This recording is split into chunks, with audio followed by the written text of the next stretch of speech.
Hi everyone, welcome back. ನೀವು ನೋಡ್ತಿದ್ದೀರಾ student solution YouTube channel. ಶಿಕ್ಷಕರ ನೇಮಕಾತಿ ಅಪ್ಡೇಟ್ಗೆ ಸ್ವಾಗತ ಸುಸ್ವಾಗತ. ನೋಟಿಫಿಕೇಶನ್ ಲೇಟೆಸ್ಟ್ ಅಪ್ಡೇಟ್, ಎಕ್ಸಾಮ್ ಯಾವಾಗ ಆಗ್ಬೋದು, ಏನು ಮಾಹಿತಿ ಇದೆ, ಸಂಪೂರ್ಣ ಮಾಹಿತಿ ಅಂತ ತಿಳಿಸ್ಕೊಡ್ತೀನಿ. ಚಾನಲ್ಗೆ ಸಬ್ಸ್ಕ್ರೈಬ್ ಆಗಿ. ನಮಸ್ಕಾರ ಸ್ನೇಹಿತರೆ. ನೋಟಿಫಿಕೇಶನ್ ಕಾಯ್ತಾ ಇದ್ದೀರಾ? ನಿಮ್ಗೆ ಆಲ್ರೆಡಿ ಅನೌನ್ಸ್ ಕೊಟ್ಟಿದೆ ಅನ್ಕೋತೀನಿ. ಈ ವೀಕ್ ನಿಮಗೆ ಎಕ್ಸ್ಪೆಕ್ಟ್ ಮಾಡ್ಬೋದು ಅಂತ. ನಿಮ್ಗೆ ಆಲ್ರೆಡಿ ಎಲ್ಲ ಫೈನಲ್ ಹಂತದಲ್ಲಿ ಕೂಡ ಇದೆ. ಇನ್ನೂ ಫೈನಲೈಸ್ ಕೂಡ ಮಾಡಬೇಕು. ನಿಮಗೆ ಗೊತ್ತಿರೋ ಹಾಗೆ ಇಂದು ಬಂದ್ಬಿಟ್ಟು ಹೊಸದಾಗಿ ಸಚಿವರು ಸಚಿವ ಸ್ಥಾನವನ್ನು ಪಡ್ಕೊಂಡಿದ್ದಾರೆ. ಹೊಸದಾಗಿ ಇವತ್ತು ಪ್ರಮಾಣ ವಚನ ಕೂಡ ಸ್ವೀಕಾರ ಮಾಡಿದ್ದಾರೆ. ಹಾಗೆ ಹೊಸ ಸಚಿವರು ಕೂಡ ಬರ್ತಾರೆ. ಹೊಸ ಸಚಿವರು ಬಂದ್ರೆ ಏನಾದ್ರು ಬದಲಾವಣೆ ಕೂಡ ಆಗುತ್ತೆ ಅಂತ ಹೇಳಿ ಅದು ಒಂದು ಬಂದ್ಬಿಟ್ಟು ಗೊಂದಲ ಕೂಡ ಇದೆ.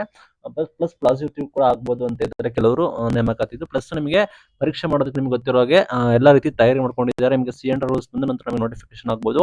ಕನಿಷ್ಠ ನಿಮಗೆ ಮ್ಯಾಕ್ಸಿಮಮ್ ಸಿಗೋದು ನಿಮಗೆ 60ರಿಂದ 90 ದಿನ ಅಂತ ಹೇಳ್ತಾ ಇದ್ದಾರೆ.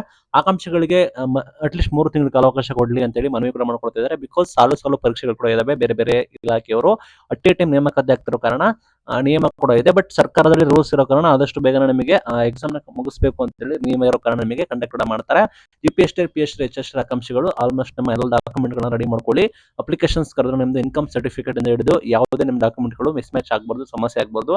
ನಿಮ್ಮ ಡಾಕ್ಯುಮೆಂಟ್ ಗಳನ್ನ ಮಾಡ್ಕೊಳ್ಳಿ. ಆಲ್ರೆಡಿ ನಿಮಗೆ ಗೊತ್ತಿರೋ ಹಾಗೆ ಪರೀಕ್ಷಾ ಪದ್ಧತಿಯಲ್ಲಿ ಡ್ರಾಫ್ಟ್ ಇಂದ ಬದಲಾವಣೆ ಕೂಡ ಹೊಂದಿದ್ದಾರೆ.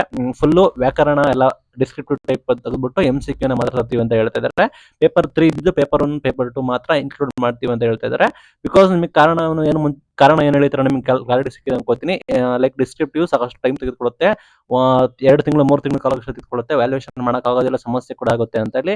ಇನ್ನ ಕೆಲವರು ಇನ್ನೊಂದು ಆಯಾಮದಲ್ಲಿ ಹೇಳ್ತಿದ್ದಾರೆ ಅಂದ್ರೆ ಶಿಕ್ಷಕರ ಅರ್ಹರೇ ಆಗಲ್ಲ, ಅವರು ಡಿಸ್ಕ್ರಿಪ್ಟಿವ್ ಬರೆಯಕ್ ಆಗಲ್ಲ ಅಂದ್ರೆ ಓಕೆ, ಬಟ್ ಡಿಲೇ ಆಗುತ್ತೆ ಪ್ರೊಸೆಸ್. ಬಟ್ ಅದನ್ನ ಇಂಪ್ಲಿಮೆಂಟ್ ಕೂಡ ಮಾಡ್ತಾರೆ. All the best. ನಮ್ಮ ಚಾನಲ್ ಸಬ್ಸ್ಕ್ರೈಬ್ ಆಗಿರಿ, ಡಾಕ್ಯುಮೆಂಟ್ ಗಳನ್ನ ರೆಡಿ ಮಾಡ್ಕೊಳ್ಳಿ. Thank you.